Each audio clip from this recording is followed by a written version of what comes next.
Thank you, everybody, for joining us for the exhibition walkthrough of Tanya Aguiñiga's exhibition, Borderlands Within, Frontera Adentro.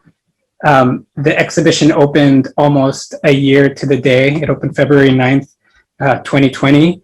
At that point, I don't think anyone of us could have imagined the year that we had. But here we are today looking back at the exhibition and looking at the exhibition one last time before we have to say goodbye to it. Before we get going, I do want to acknowledge the land that the Armory inhabits and acknowledge our presence on the traditional, ancestral, and unceded territory of the Tongva people. We recognize the Tongva as the traditional caretakers as well as the future and current inhabitants of the land that we occupy. And we'd like to pay our deepest respects to the Tongva elders, both past and present.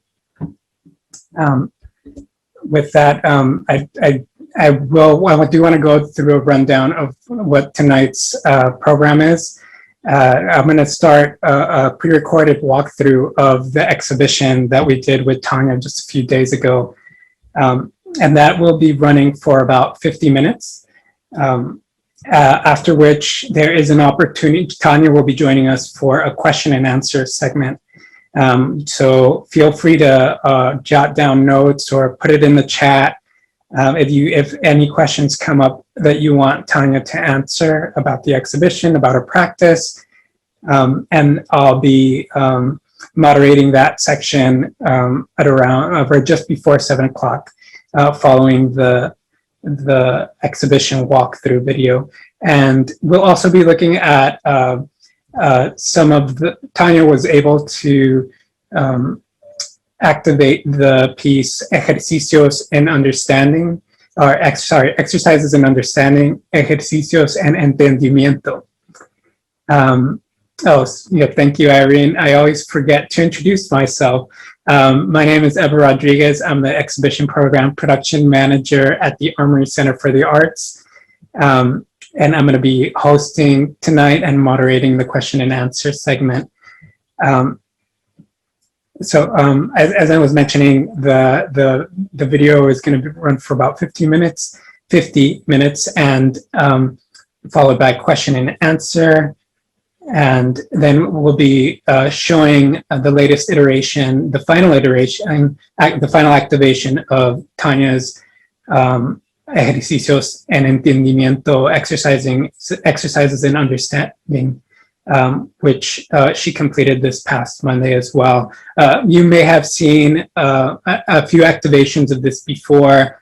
We had one in March and then another one in October, where she activates an installation piece in the exhibition.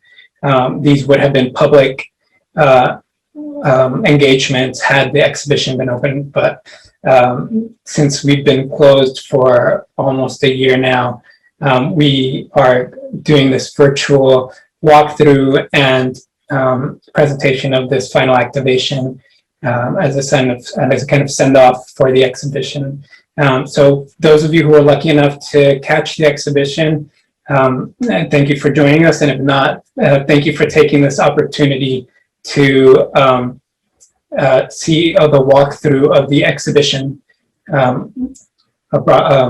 hosted by Tanya Aguiñiga.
Hi everybody, welcome to the show. This is my exhibition. My name is Tanya Aguiñiga. It's called Borderlands Within, Frontera Adentro. And it went up, I think, almost exactly a year ago.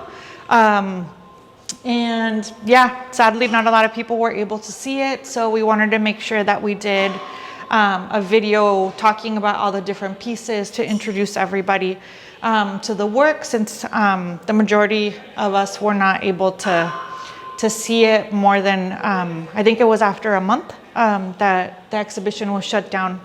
And yeah, so this is the beginning of the show. I wanted to say a big shout out, a big thank you to Irene, who curated the show, and together we worked for a few years on different concepts for what the show should be. And we wanted to put together this show that introduced people to a lot of the performance pieces that hadn't been shown, that were done in collaboration with my partners in Ambos Project, but also just explore a lot of different issues of emotion and trauma and healing in regards to the border, the US-Mexico border. And this was all to be up during the election year. So happily, some of the issues that that we were exploring and dealing with during the run of the show, hopefully, you know, will go away, or yeah, just be different, I guess. Okay, please come in.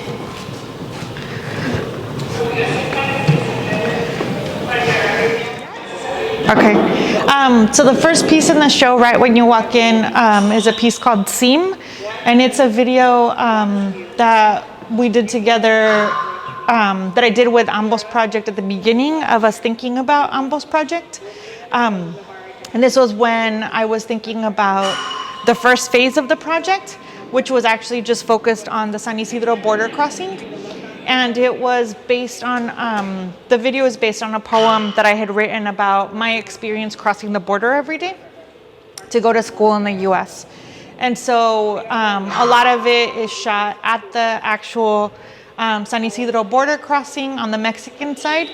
And it kind of talks about the importance of the border crossing, the things that are sold there, the vendors, and kind of establishes the project, which is Ambos, art made between opposite sides.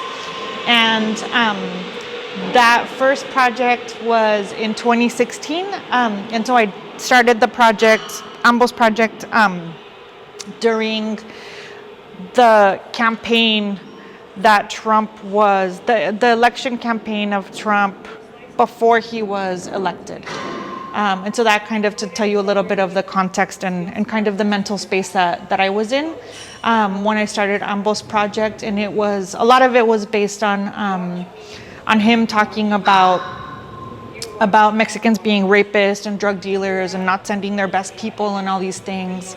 And thinking about how so much stuff is said about us, people from the borderlands, Mexicans that come to work in the US, but a lot of times we're not really asked if we're okay. Nobody really checks in with us. And so I wanted to start Ambos Project as a way to give voice to all of us that participate in the US socioeconomic system and US labor market, but aren't usually given a platform to speak about our experiences. And so that's that video.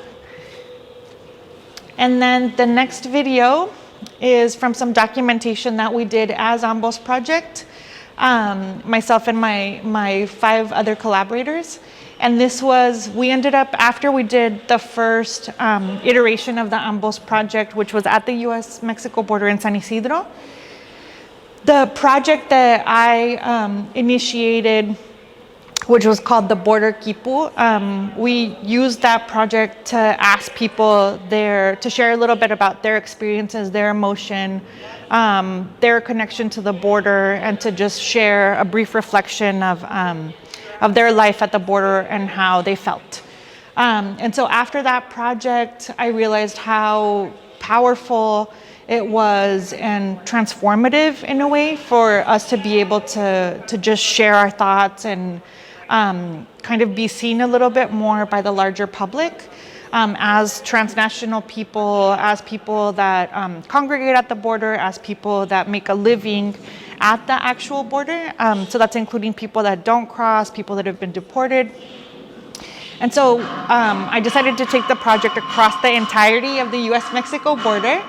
And so this video is from San Isidro all the way to El Paso, just showing different scenes of what the actual physical border crossing looks like.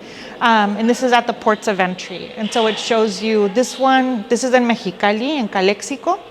But the video kind of goes, I believe, east to west to kind of show you what the different spaces look like.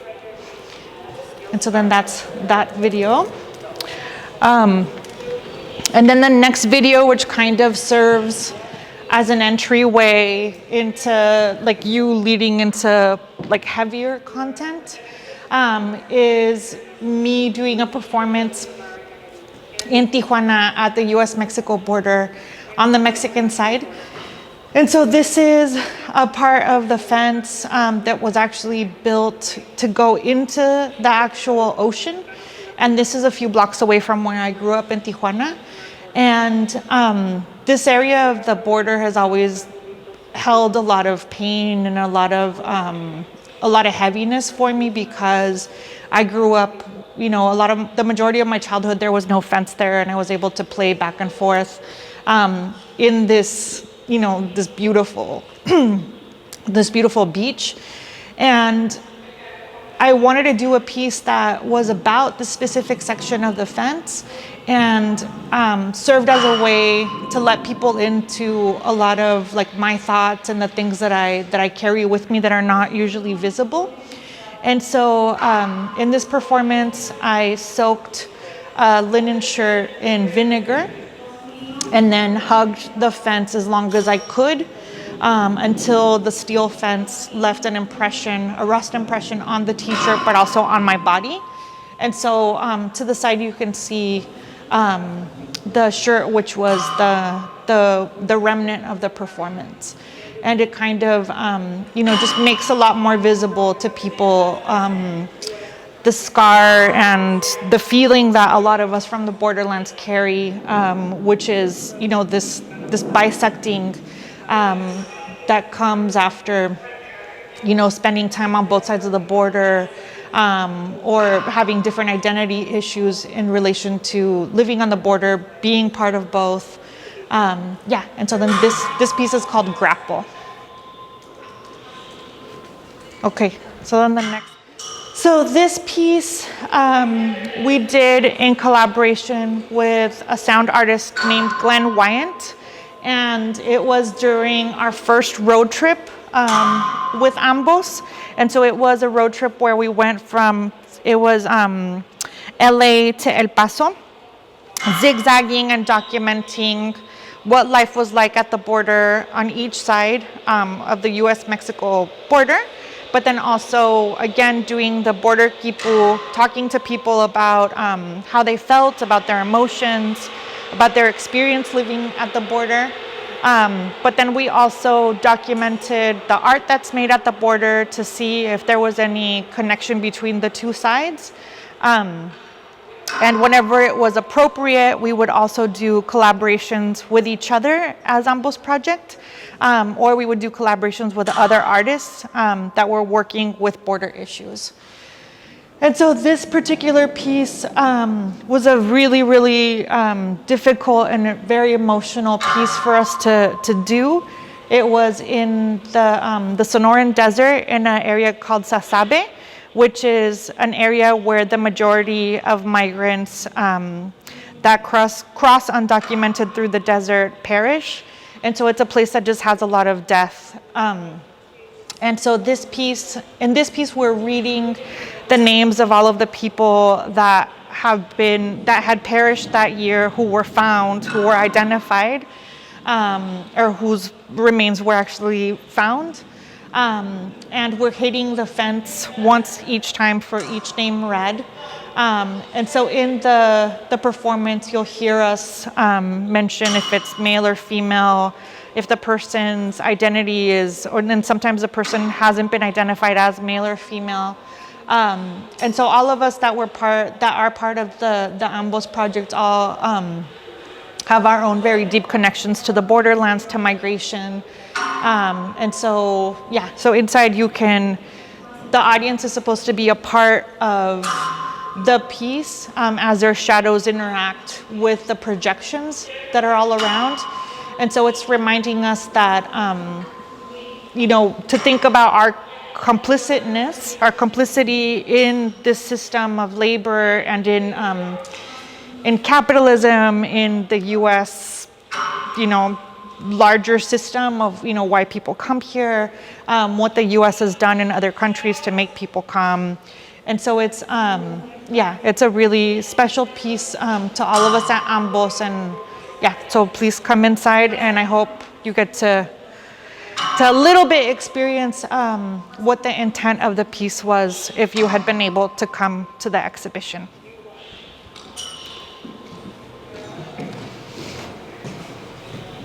Masculino sin identificar. Masculino sin identificar. Masculino sin identificar.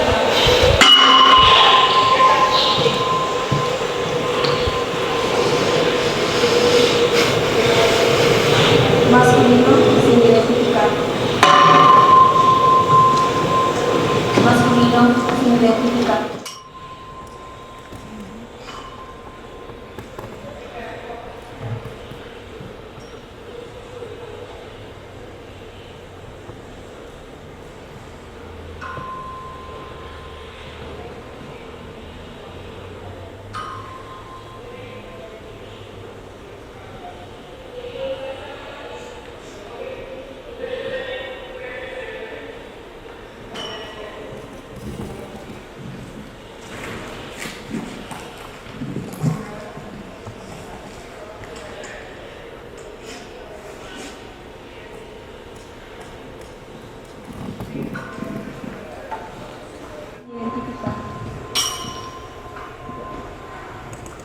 Masculino sin identificar. Masculino sin identificar.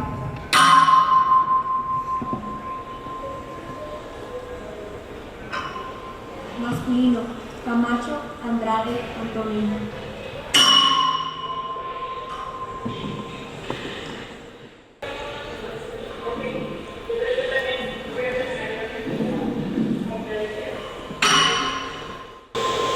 So this piece is the new piece that I made for this exhibition, and it starts to talk a little bit about my experience with the Border Art Workshop as a member from 1997 to 2003.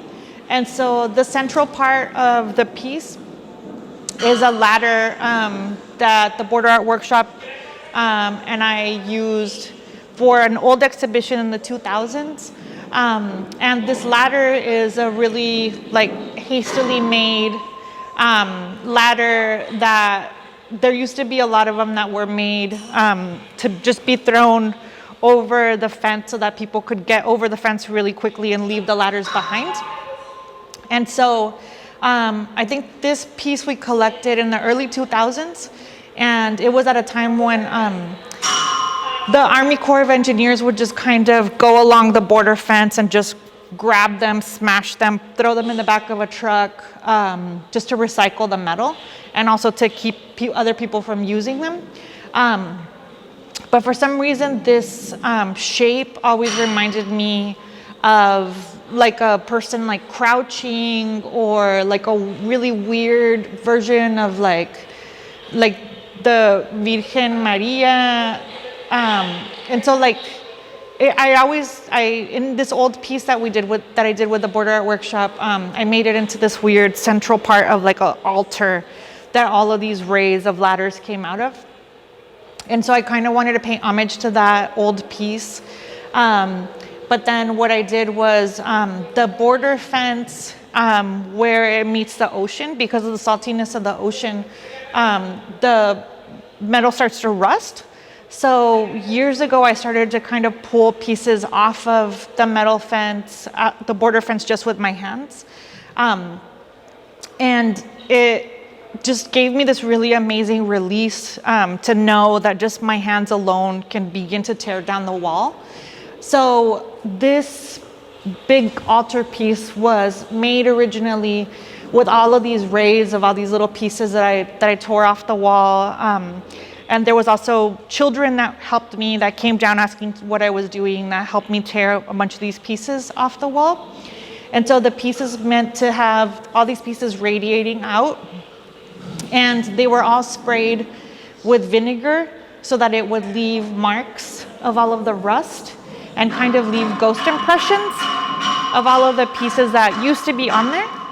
And then what I was doing with this piece to activate it was taking pieces of the fence off the piece, and as part of the community engagement and like different weekend events and stuff that the Armory had planned, then I would go over to this table, and people were supposed to be coming in during the run of the show, and they could help me pulverize the fence just to get out some of that emotional angst, some of that aggression, some of that trauma that we have in relation to the border and border policy. And then the crushed fence particles, I would then collect in these vials and then mix it with water to dye fabric.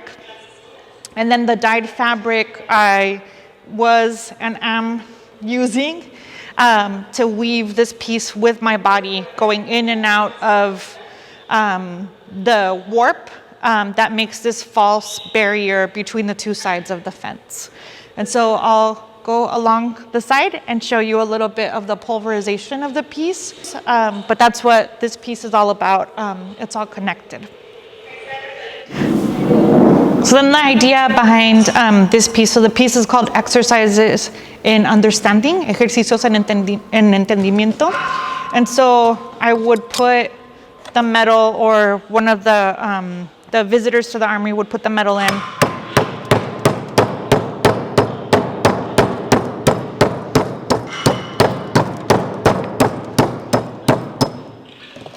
And you begin to break down the particles of the fence. And then in the end, it makes a powder that just rust. This was filled with water, it now evaporated. But that's how I dyed all of the fiber that's in this weaving.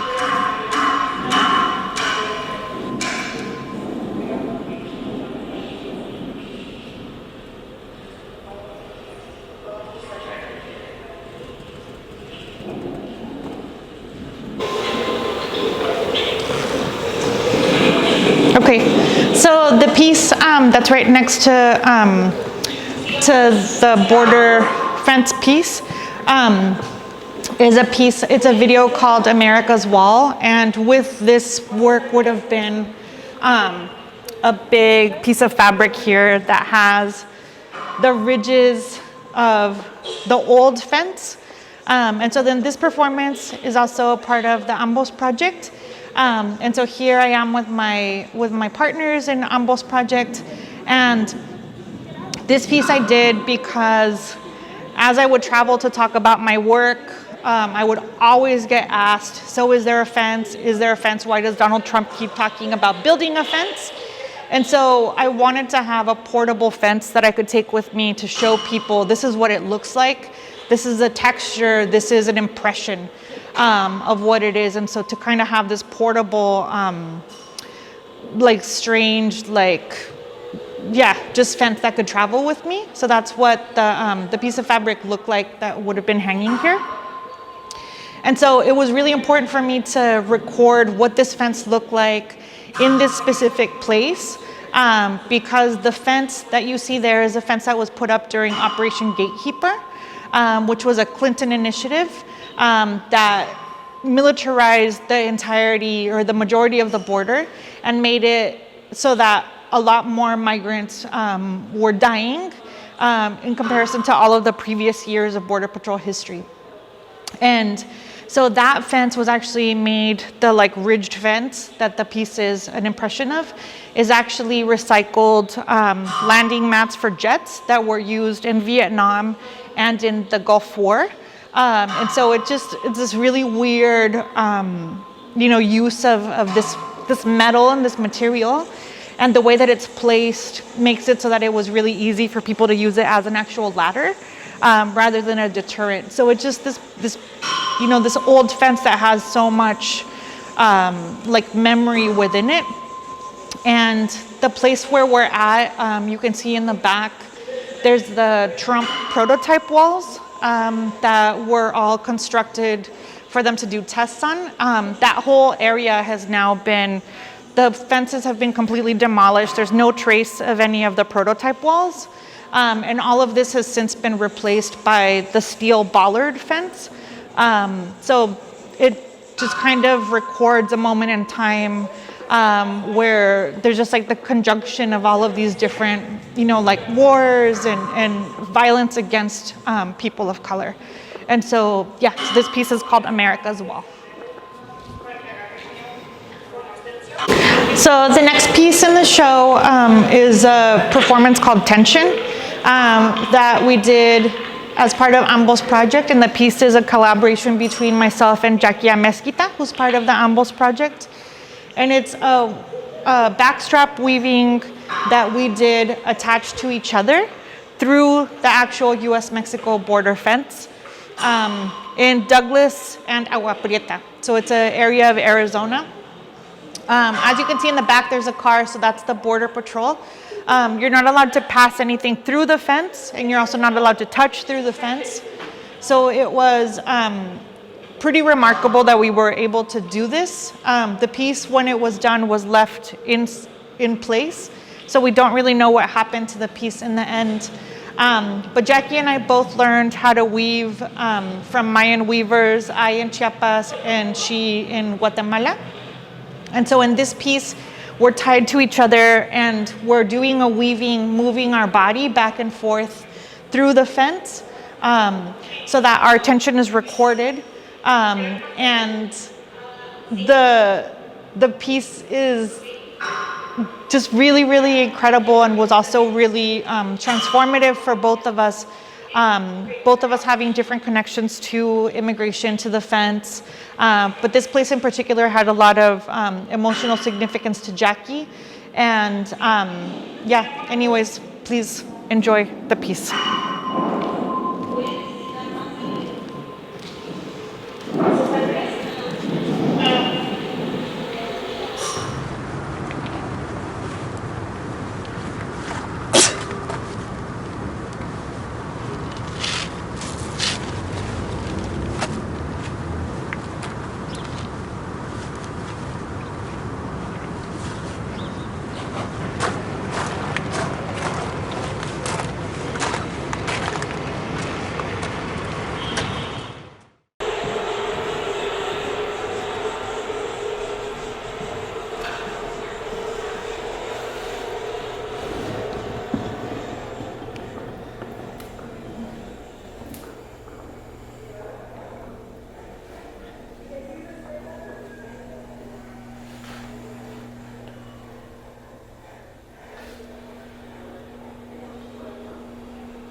All right, so this part of the exhibition we referred to as the brain room.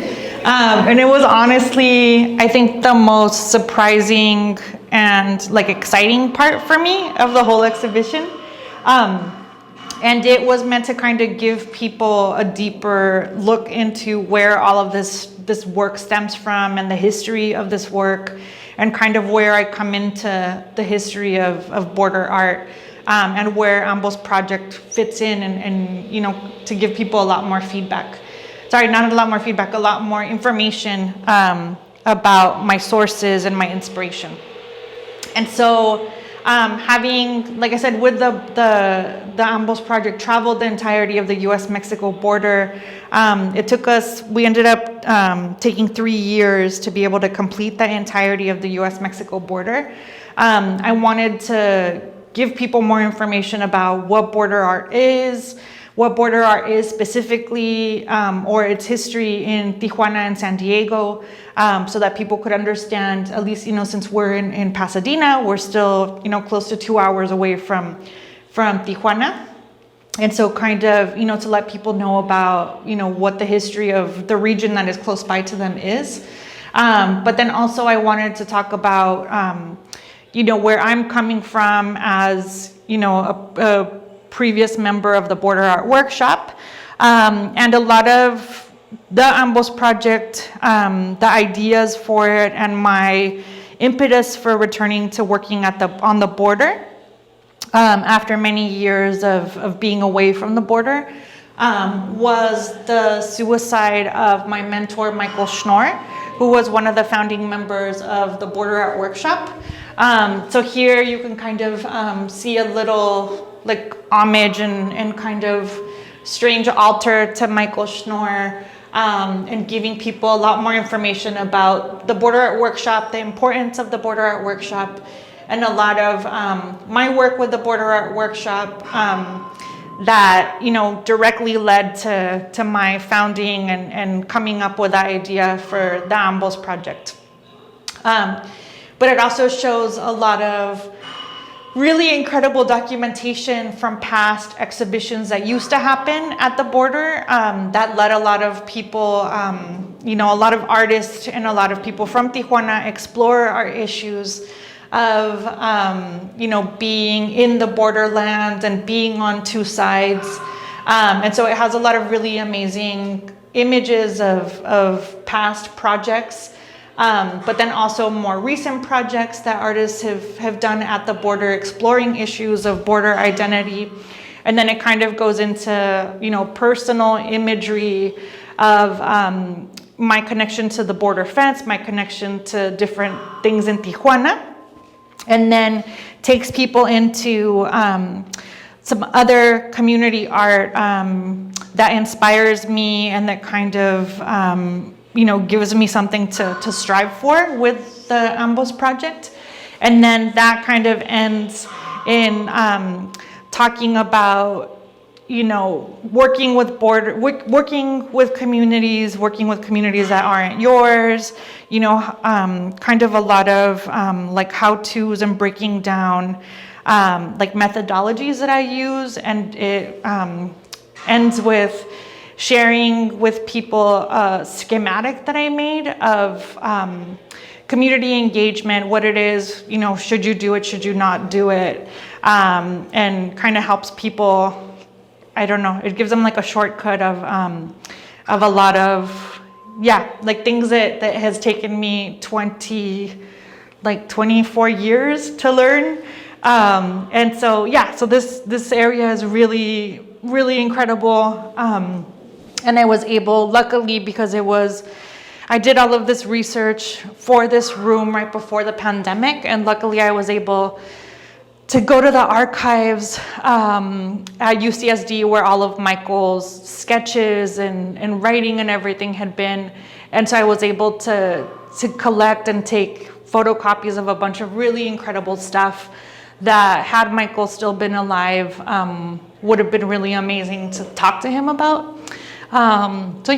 So please enjoy it. And then there's also a video in here that is a recording of, it's a time lapse of crossing the border, because all of this does start with me crossing the border from the age of 4 to 18 to go to school in the US, along with my dad, who ended up crossing the border every day for over 40 years.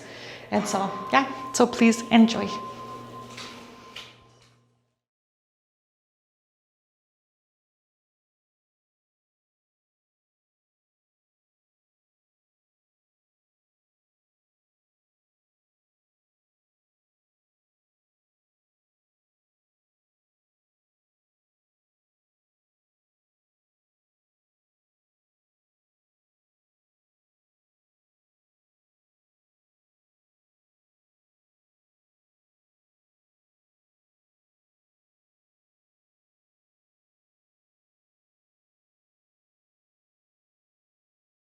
So this piece is called Tierra, and I made it after having had a child.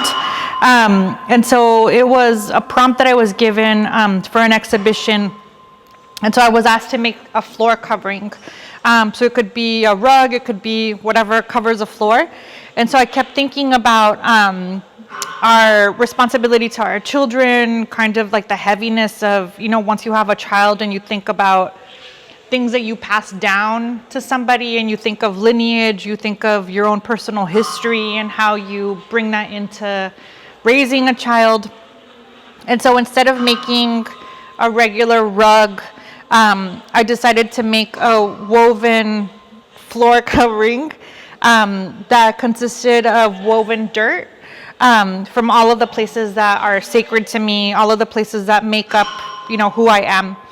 And so through the edges, you can see, through the clear vinyl, you can see kind of the differences in colors of the different dirt, since it was collected in a lot of different places. So it was collected at my grandmother's house, at the U.S.-Mexico border at the beach, next to the fence. It was, my parents' house in Tijuana. It was, also places that had a lot of just like really strong memories for me of things that shaped my life. So also, the mausoleum where my grandmother was buried, where I would go and visit constantly when I was in high school. And so it's a really important piece for me, but also it's important in kind of what it represents once it begins to get exhibited, in that every time it travels, it breaks the law, because you're not allowed to transport dirt across state lines. You're not allowed to transport dirt across international boundaries. And so the fact that it's made out of dirt from both the US and Mexico, and that every time it gets exhibited, it has to get remade and rewoven. It just has a lot of significance for me in terms of our connection to land, the, arbitrary nature of boundaries, and just talking about the land that we're physically connected to. And the piece has in it tags that have the coordinates, longitude and longitude or latitude, whatever it is, so that you can geolocate where the actual place is. And then the pieces also have, apart from the coordinates, a 2-word descriptor of where that location is, and what its connection to my life is. So there's one, and this is just because we've been talking about Michael throughout this exhibition. There's one here that says he jumped, and that is from the bridge that my mentor jumped off of, which is also above the area where he has a lot of murals that he painted in Chicano Park in San Diego. So they all have these poetic descriptors, and so enjoy.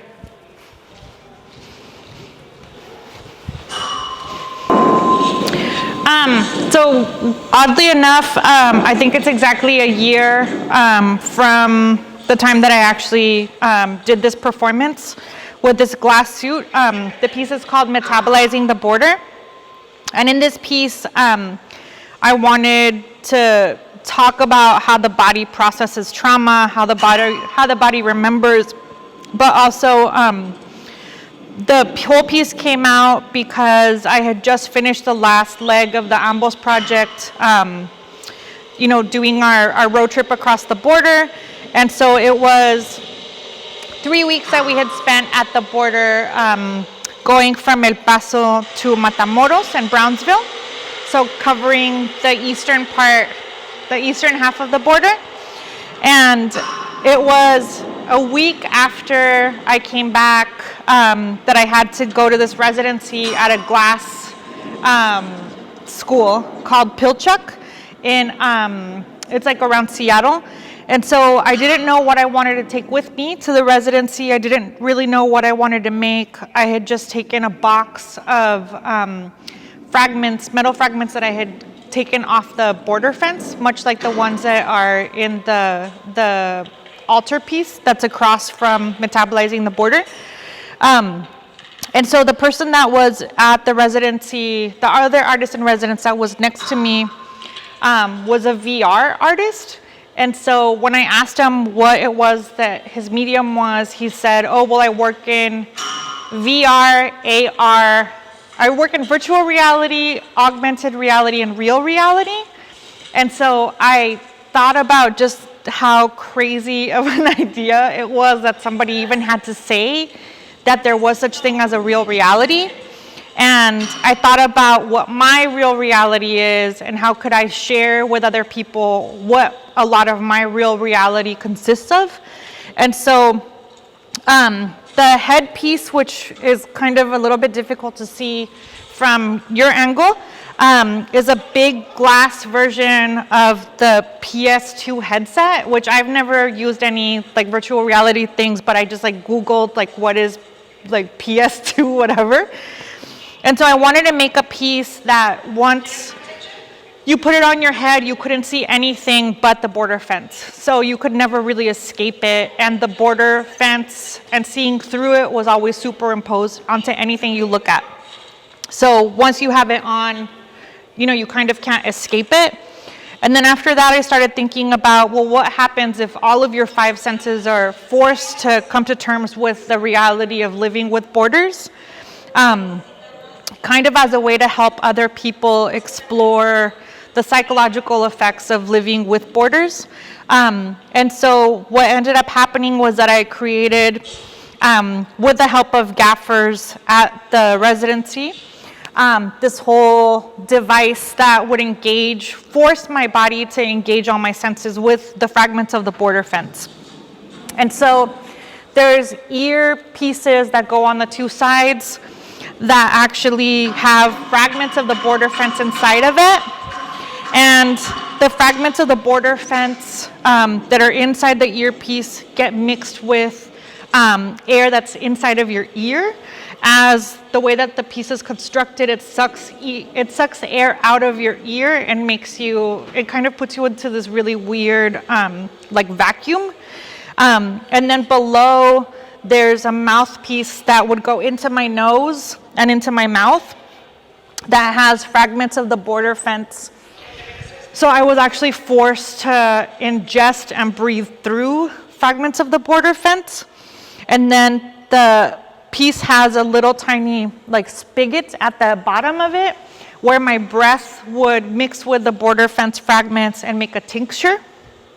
And then the other parts of the outfit consist of, and the headpiece itself was based on looking at different Mesoamerican like shaman ritual headdresses and different ornamentation. And then the piece itself consisted of all these different components that were all designed to be worn at the exact same time. And so I would wear this whole piece on my head, and then I was carrying this torch that has a mag light inside of it that then lights up a solid glass sphere with a fragment of the fence inside of it. And that I was carrying, kind of to talk about police brutality, about, the Border Patrol and all of the atrocities that they've committed on the border without ever being prosecuted, but also to kind of light up wherever I was walking with a piece of the fence to kind of draw attention to myself and draw attention to the fence itself. The chest piece was based on the story of Juan Diego, and which is related to the story of the Virgen de Guadalupe. And he was an indigenous man who went up a mountain and saw the Virgen de Guadalupe, came back down, and actually after his second visit to the Virgen de Guadalupe, nobody would believe him that he had seen the Virgen, so she impressed an image of herself onto his cloak when he brought her flowers. And then when he went back down, everybody believed in the Virgen, or believed that he had seen the Virgen, because she was impressed onto his cloak. And so I was thinking a lot about the times when craft-based materials or craft-based objects like fiber and like the cloak had been used to colonize indigenous people in the Americas. And so was, wanting to kind of talk about that and talk about the injustices that indigenous people face at the U.S.-Mexico border and once coming to the U.S., but also the fact that, like I was talking about before, a lot of people don't believe or didn't believe before Trump that the fence actually was there and that it existed, and thinking about also the materiality of the fence. And then I also wore this backpack that was connected to the cloak, and the backpack had water in it. That was my offering during the performance to all of the migrants that had perished through the desert. And then I was also wearing glass huaraches during the performance that were made off of a cast that we had taken of these shaman sandals from Nayarit. And so the bottom of the sandal is actually tire, which is, it was made out of tire and rubber, which is what a lot of indigenous people and working class people throughout rural parts of Mexico and Latin America wear. And so it was kind of also talking about the fact that, like I said, a lot of indigenous people and brown and black people are kind of set up to fail in the US system. And so the glass huaraches were meant to break as I would walk in them, to kind of talk about our failure in providing adequate system to support black and brown bodies. And then, so to the side, because we didn't have a video of the performance to exhibit, we had a lot of documentation, a lot of photos to kind of guide people through what the performance looked like. And then the performance itself was recorded for Art 21, and so then videos of the performance, snippets of it can be seen on Art 21 site. Okay. So this piece is an older piece that I had done. It was part of a series of performances that I was doing using craft-based objects to create community. And the piece I did it right after Michael's suicide, after my mentor Michael Schnorr's death. And my studio manager, Dana, her sister had just committed suicide. And so we were having a lot of conversations about mental health and the importance of checking in on each other. And a lot of times when I would do residencies, I would notice how sad I was because I was missing human touch. I was missing human contact. And, I just kept thinking about the power of being able to touch another person, just like gently, the like affirmation and care that is translated in being able to touch somebody else. And so this project is people that were felting I would do these performances where people were either in a big long row or they were in circles. And so you would rub your neighbor's hand while your neighbor was rubbing your hand. So you were simultaneously caring for someone while another person was caring for you. But I would make sure that people that were next to each other were all strangers. So they would have to go into these conversations of, how do you, consent, but also like, how do you want to be cared for? Like, is, this rubbing too hard? Like, and they had to come to some type of understanding of how to, like care for each other. And so this room was supposed to be kind of the end of the exhibition, where it gives you like one way to kind of proceed with thoughts of how do we deal with each other at the border, and how do we come to a compromise, and how do we not dehumanize one another. And so it's kind of strange now to think about it. Now being in a pandemic and being in a place again where, we are not supposed to touch strangers, we're not supposed to touch one another, we can't even touch our friends and family unless we're, quarantined together. So it's kind of, it holds like a different weight, I think, to me now. But yeah, so this piece is called Hand in Hand. I'm still feeling I'm feeling pretty emotional about, the fact that it's exactly a year, since this piece was done, that so much has happened and so much has changed in the world.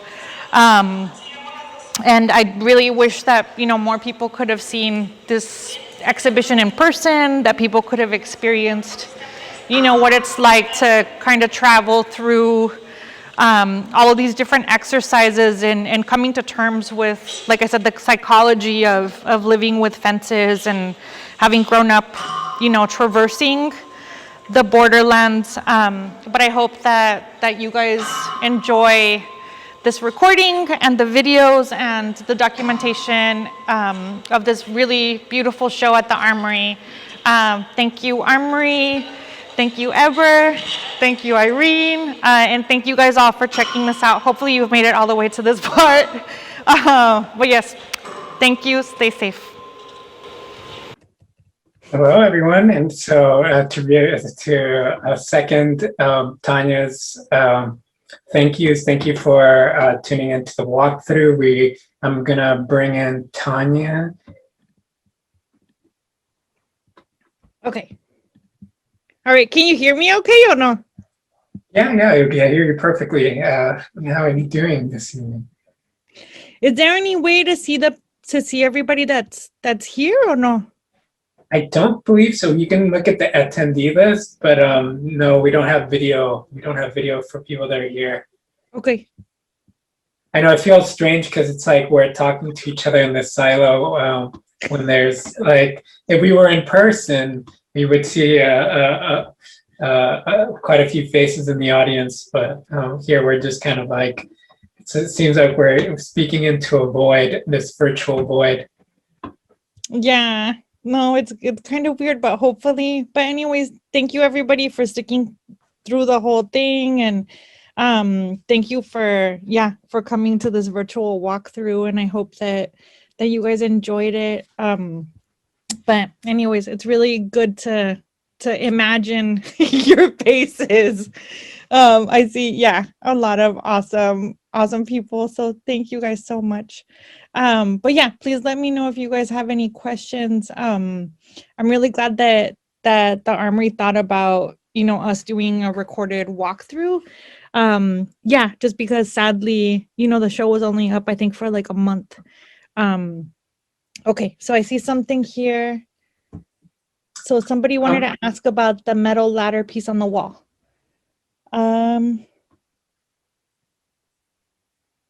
So then, okay. So Heber, I don't know. I guess before we get into the questions, maybe we can, during the walkthrough, we heard quite a bit about the Border Art Workshop. Can you speak to that a little bit more? And your connection to the Border Art Workshop. We talked about it a little bit in the walkthrough when you're in the brain room, but maybe you can clarify your role with the Border Art Workshop. Yeah. And what it was. Okay. Yeah. So I honestly didn't even know that the Border Art Workshop existed for the majority of my life until I got to community college, and then Michael Schnorr just happened to be my film history teacher at a community college. And I just became totally super interested in everything that he would talk about, because so much of the things that he would talk about had to do with my own life. Just because in our class, he would, talk a lot about the border, talk a lot about immigration, talk a lot about really specific parts of Tijuana. So a lot of things that, that were just directly about my life. And so then I ended up volunteering as a community college student to help on one of the big campaigns that had to do with Operation Gatekeeper. And so that was in the 90s. And so Michael, I had never before taking this film class, I had never taken an art class. So I didn't know anything. I didn't know like how to hold like a hammer right. I didn't know like how to use a drill. I didn't, I had never like painted anything. And so just through him like asking me, like just telling us that he needed help, and then me, just like being around like a larger group of people working on a collaboration, he just like amazingly like saw, like what type of person I was, and that I was a really like a person that has a lot of, I think, like foresight to know like what needs to be taken care of next, and that could really like quickly read people and figure out like, okay, like I know like what needs to happen. I know what each person like might be best suited for, and someone that I guess are like, I'm just kind of a natural organizer. And so then he asked me pretty early on to be part of the border art workshop. And then the way that he asked me was by giving me like a large stack of like old art forum magazines and all of these like exhibition catalogs of stuff that they had been in starting in like 1984. So like before I met Michael, like I didn't even know it was before the internet, or before I had a computer and stuff like that. So I, didn't even know like how does one find out about like world events, like there's all kinds of different crazy stuff that like me as a 19-year-old, was a very different person than what I am now. And so so working with the border art workshop was a really like huge part of like my foundation in learning about art. And so then I started doing activism through, my work with the border art workshop. So a lot of it was based on like Operation Gatekeeper and doing different installations that had to do with bringing attention to the systematic like racism and reinforcement of the US-Mexico border, and all that it had done, which was killing more migrants than ever before. But then also I, like through the border art workshop, got involved with like co-building and running a community center that was all made out of trash from the US, that was all run by women, and it was like a Zapatista connected land squat that was autonomous and like all run by women. So it was this really like super like hyper revolutionary space that we were working in. And because at the time I was the only like Mexican like that was part of the collaborative, then I ended up becoming like the liaison between the community and the border art workshop to run.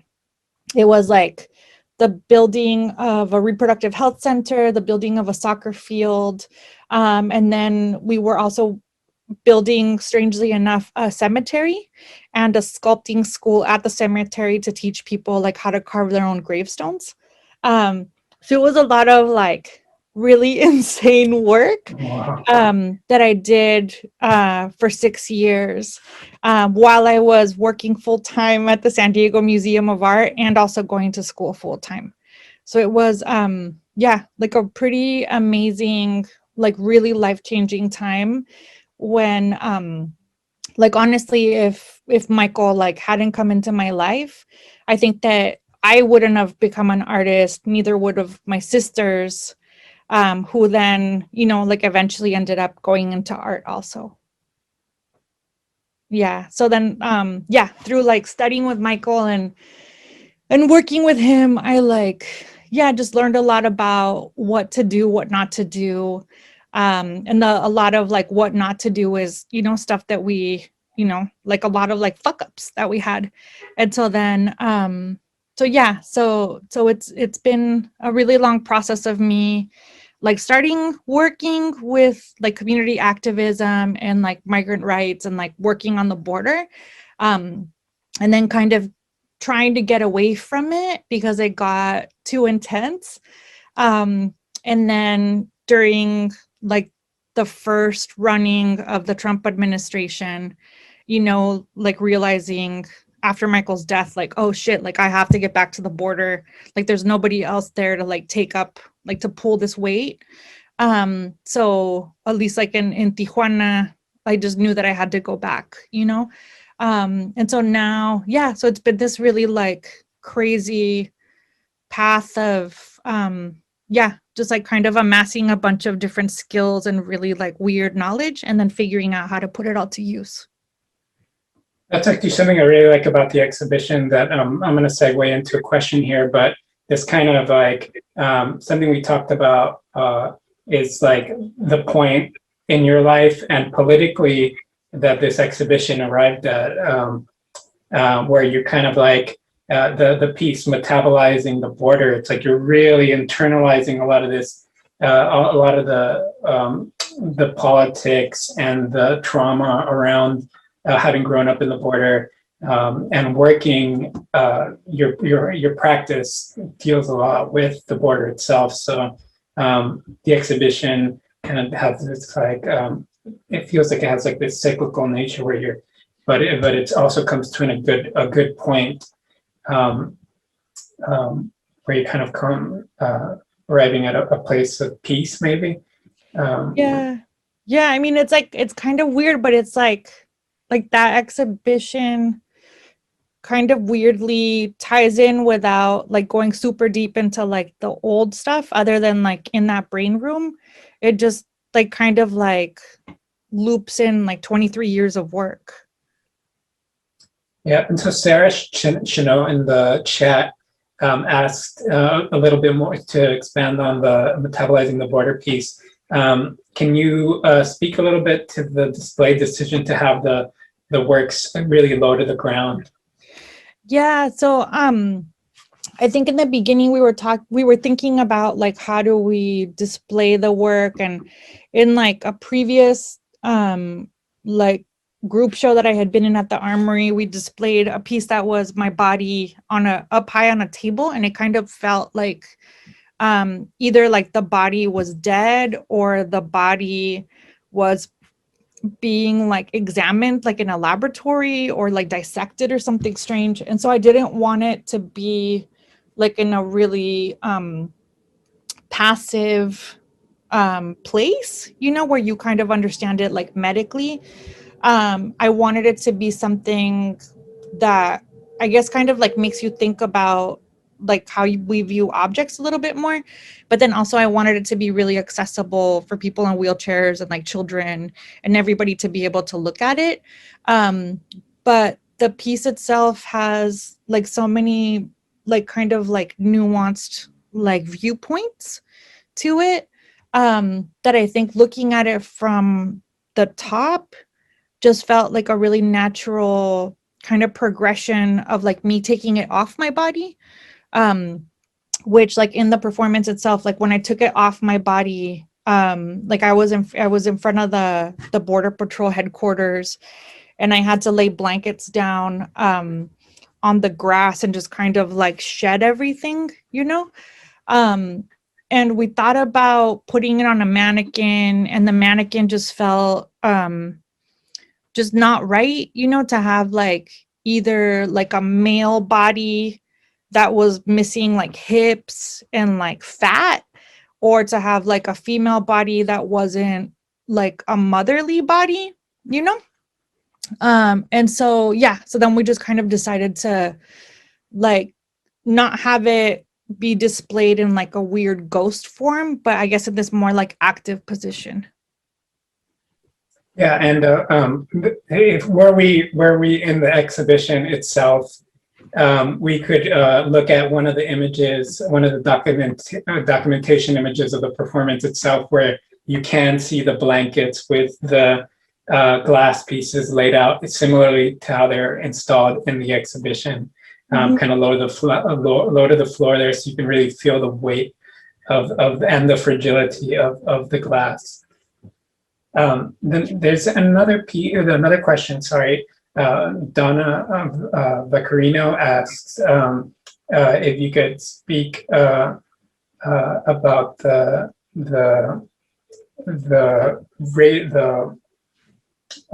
como derribar the latter piece. And it reminded her of a Madonna and Child. And you referenced the Virgin Mary in that piece. Yeah, because it feels like this like kind of like curved body that, you know, is just kind of like this. So yeah, it was a really weird piece, like just like how it got, like how the like Army Corps of Engineers like just smashed it together, because a lot of them were just like folded in half, or they were just like kind of like, you know, they were just like grabbing stuff, going as fast as possible and taking things off the border. Yeah, and that piece, strangely enough, yeah, just like really, I don't know, like I felt like it had something really different, like a really different character to it. And it's like I never, from all the exhibitions that we did with the Border Art Workshop, I never like asked to keep anything. And that piece, that was the last show that I did with the Border Art Workshop. I think it was in 2005. And that was the only thing that I was just like, oh, I think I need to keep this to kind of like have this in my home and kind of have it constantly remind me of the border and of, you know, like just all the like struggle, you know, that is easy to forget when you're 2 hours away, you know, in like the super different world that LA is. And so now, yeah, it just like means so much more to me now that Michael's gone. So yeah, so it's pretty incredible that I still have it. Yeah, it's a lot of personal history and a lot of like history before the object arrived with you. Yeah. The next question is from David Shorter. He is asking about the brain room. Because he's asking if you could speak a little bit more about how the choice to have that as part of the exhibition, if it was a curatorial choice or something you arrived at, and actually remind me, because I don't remember exactly how we arrived at the brain room. Yeah, I think originally, and maybe Irene can like remind us, but I think that you guys said this room is weird, it's really cold, the walls are really thick, and it has like it's just like a difficult room to show stuff in, and it's really dark. And so then I think I was told like I could use it or not use it. But for some reason, I think maybe just because it's like a weird corner, it just felt like an appropriate place to make something that was almost like a weird like shrine that you would like stumble onto, like walking down like an alley. But then also I really just wanted to have a place where like I feel like the rest of the exhibition, although it is like a lot about like my own experiences and kind of working through like how do you deal with this all, I feel like the show was also a lot of like me sharing like the pieces that I really love that we were never able to exhibit, that I did with Ambos. So it was kind of sharing the space with a lot of my, you know, my close collaborators. And I wanted to kind of like have a place where I could give people background as to like how I ended up working this way and choosing to work collaboratively. And sadly, you know, like the past like 4 or 5 years with a lot of the touring of like, you know, like just doing like different talks for like different Ambos projects or doing talks for like the Art21 thing or whatever. Like every time that I talk to people, nobody really knows that border art ever existed, or that art at the border existed, or that the border existed, or that people live at the border. You know, it's this really crazy thing where like in both like in Mexico and in the US, people are like, oh, like there's still people left there, you know. And you're just like, yeah, like there's lots of us that just never left. Like of course there's still people living there, you know. Like it's kind of seen as this weird, like forgotten zone, or just like a really messed up zone of just like pure pain and violence.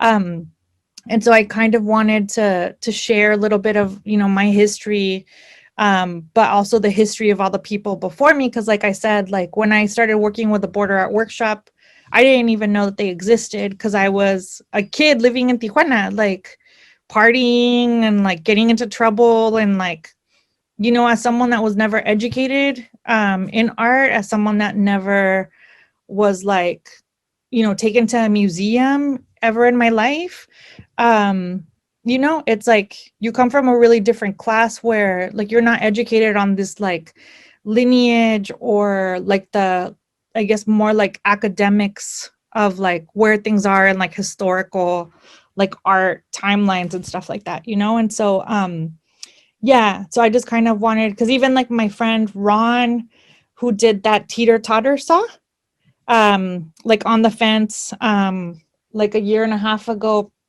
he didn't know anything. He didn't know about the Border Art Workshop.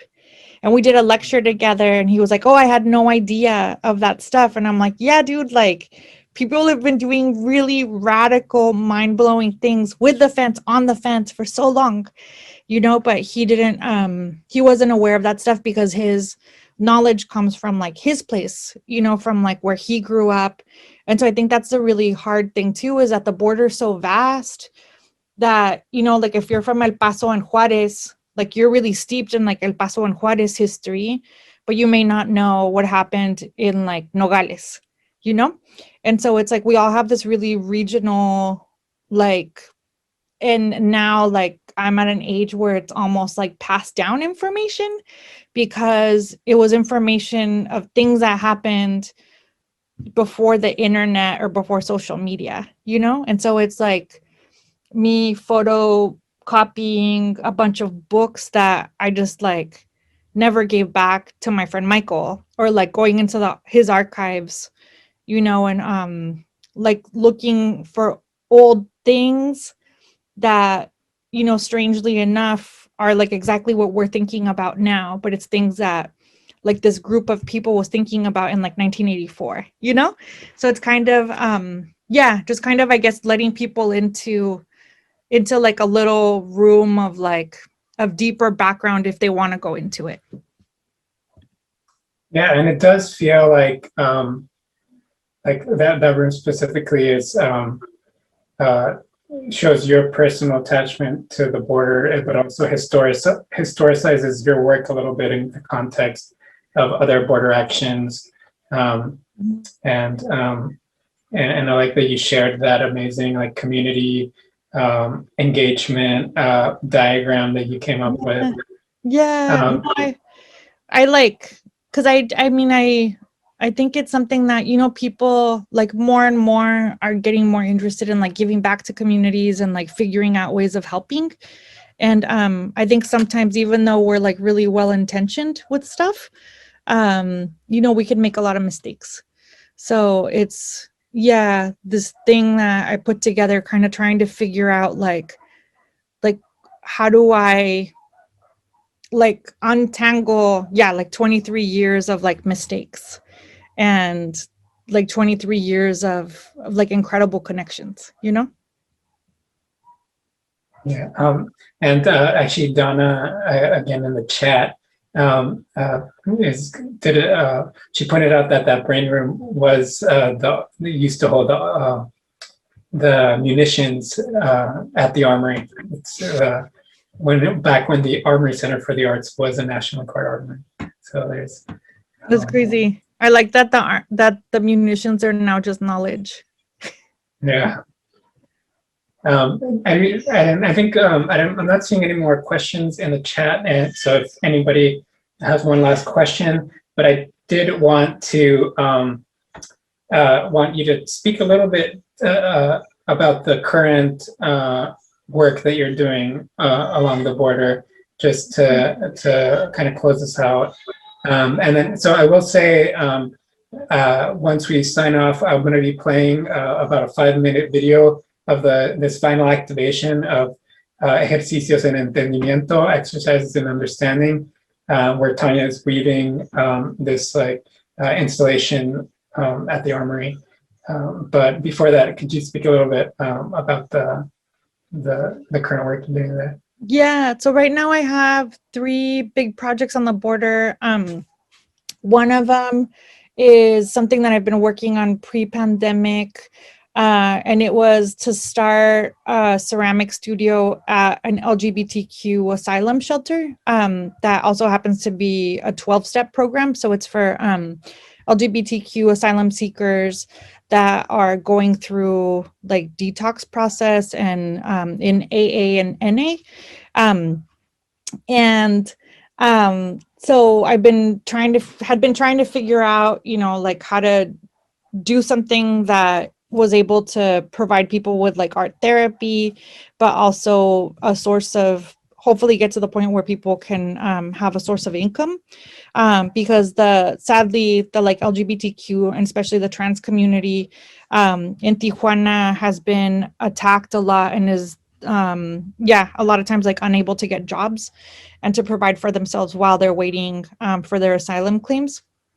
And then after Trump shut the border down, it kind of just became that much more important to do the project because then everyone just became stuck without knowing like when their asylum claims would be heard or when they would be able to even leave Tijuana. And so, so it's taken a while, but now, we have like a ceramic studio up and running that I prepaid for a year of in-person ceramics instruction at the shelter and a year of firing everything. And so I'm working on trying to figure out like how do we, once we've like learned enough, like how do we make sure that we can like have the program keep going, but then also get a lot more people involved to help just like share the labor for all of this, but then also hopefully to be able to do that same program in different shelters, and then hopefully later in different cities. And then other than that, I have 2 projects that I'm doing for an exhibition at Lace. And that show, I think, is right now supposed to be installed May 1st. We'll see what happens. It was supposed to be installed in December, so we'll see. But one of the projects, it's like different ways of honoring ways of crossing into the US. And so one of them is like all along the border, other than sadly like mounds of stones or like, you know, kind of like haphazard put together things. Like we don't actually have on either side a memorial to migrants that have perished. We don't have a place for people to pray or to like acknowledge that they're worried about their family that's tried to cross or that has made it over. And so I thought about, you know, how do we make something that at least gives people a place to like put flowers or to send like a prayer. And so right now I'm working on making incense burners that are going to get tied to the fence on the Mexican side all along the US-Mexico border. So then also having to find different collaborators that I can ship pieces to so that they can tie them on their part of the Mexican side from here to like to Brownsville to Matamoros. And the amazing thing is that now the students at the asylum shelter are going to be taught the skills necessary to make them, and then are gonna, if they want to participate, they're gonna get commissioned to do the pieces. So they're almost like little shrines that you like put your incense in. And I've been like also working on, you know, like how do I like make like incense cones and stuff that's all in one so that I don't have to have like incense and like matches or like charcoal briquettes, all these things, no? So working on that. And then the other one is thinking about people that cross through the ports of entry. And the ports of entry, take a really long time. And last year in August, a woman that was 86 died while waiting in the car to cross. And that was the first time I had heard of somebody dying while waiting in their car. Yeah, I remember that. And so I was just really like struck by like how sad that is and how sad it must have been for everybody around her. And like, what were the circumstances? Like, was she just really hot? Like, because if you're crossing by yourself in your car, you can't get out if you have to pee. You can't, if you don't have money with you, you can't like get out and like get water. If you're crossing on foot and it's really hot, sometimes the line is like six hours long. There's no elderly, disabled lanes, to make it faster for anybody to cross at any of the ports of entry. And so then I wanted to kind of, thinking about her, do like a border crossing survival kit that you could keep in your car. But then also research ways of starting a petition to file a complaint or a lawsuit, which a lawsuit I don't think I could do because I think that costs money, but to file a complaint against the US government for violating the American with Disabilities Act. Because at this point, anybody that's crossing the border since the coronavirus is somebody that has a green card or they have US citizenship. So it's people that are legally supposed to be in the US and people that legally are usually people that are voting, people that have like American rights. And so, so it's the border crossing kit. It's called Linea Pack. So the Linea Pack, I'm making 500 of them to give out for free at the border. And the Linea Pack has a little emergency water supply in a little like emergency packet. It has a portable urinal for men and women that you can also poo in if you need to. And then it's going to have a map of where the bathrooms are in the border crossing so that if you have to go, you at least know where they are and where food and water is sold at the border crossing. And then it also has saladitos, which provides you with electrolytes. It's just salted plums. And then it also has a granola bar. And so, so then those, the Linea Pack and the copaleros, the incense burners are, part of the exhibition at least.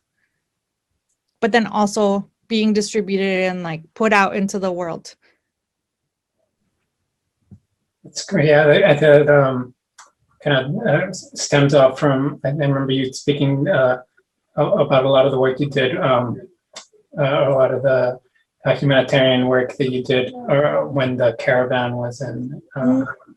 So it's great to hear that some of that is continuing, even though a lot of the emphasis around that has kind of like died down after the voting cycle. And I the entire time I've been like still doing a bunch of work to support all the shelters. I just like haven't posted about in it or like shared it with people.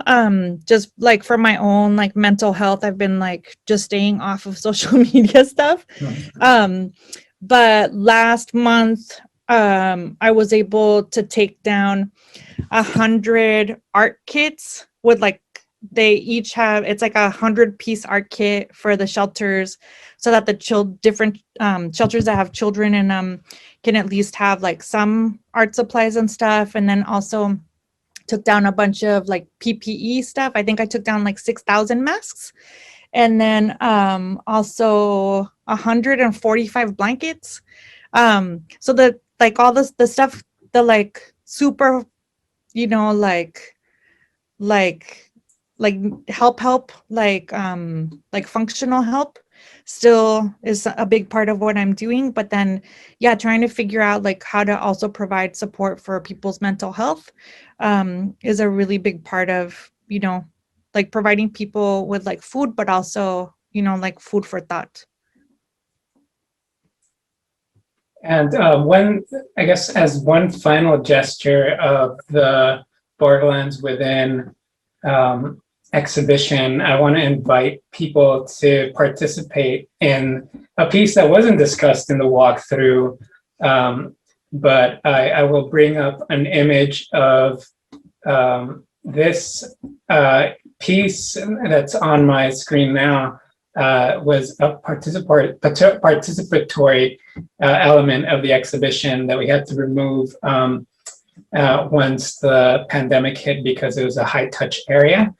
But it was a poem that was inviting people to share a gesture, a memory, something. So maybe Tanya, you can speak a little bit about this piece while I share the link. We've now made this into a virtual participation piece. So as a final gesture for the exhibition, maybe you can speak a little bit about it while I share the link in case people want to participate. Yeah, so with the whole exhibition, you know, like when installing it and when like thinking of, you know, like everybody that's helped make it happen, I kept thinking about everybody's like immigration story and all of the sacrifices that their families had made, and just thinking about, you know, like all of this like hardship and trauma and like intergenerational trauma. Like none of this is like unique to me. It's like all of us, you know, have similar stories, different, but you know, like we all like share in this. And so yeah, so I just wanted to have a place where, you know, if like walking around the exhibition or getting, you know, exposed to these different pieces, you know, thought about one of your family members, or it brought upon, you know, any like memories that or emotions that you kind of wanted to release, that there was a place for people to be able to deposit them and you know, like just really kind of make the space feel like a safe space that was shared between all of us. And so I like brought the little card that I took from the Armory, but it says, "You are invited to release a memory, to honor a loved one, to shed a negative thought, to send a message. None will be read by anyone. The contents of this box will be taken to the border, where I will bury them at the foot of the wall on the Mexican side." And so it was, yeah, just like a place where you could deposit thoughts that you wanted me to take to the Mexican side of the border. And so, yeah, so please, if you guys haven't participated and you'd like to, I think they can send them. Where do they send them to, Heber? I put the link in the chat. There's a Google form, and it's also on the Armory website. Okay. It's an anonymous form that will get fed to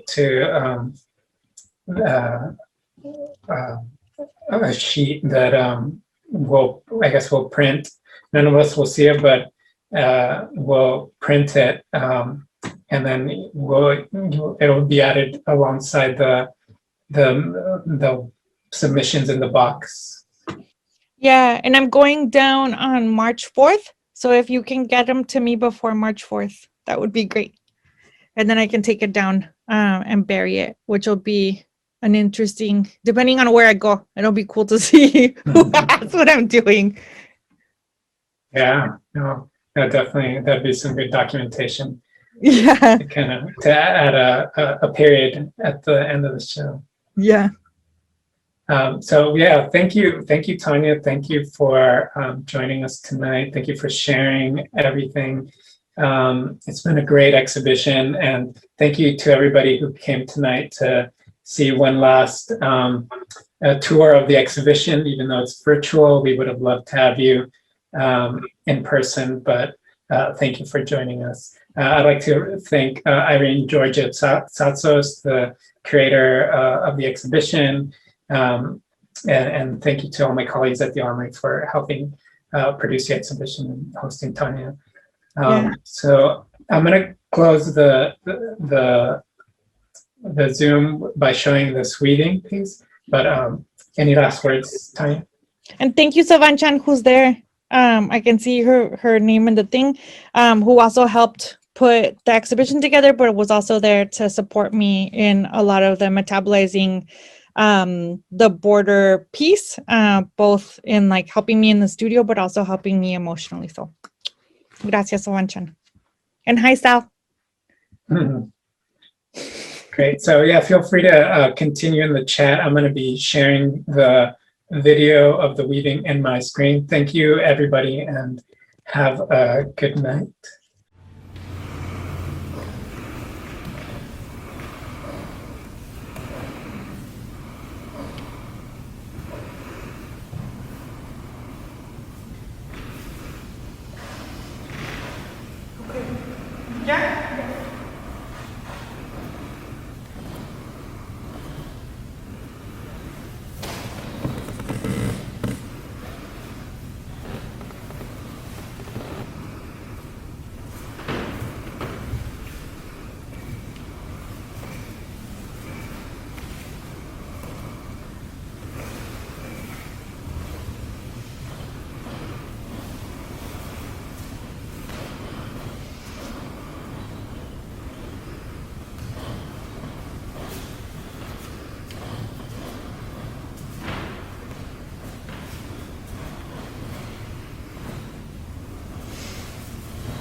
Thank you, everybody. Thanks again, Tanya. Mhm.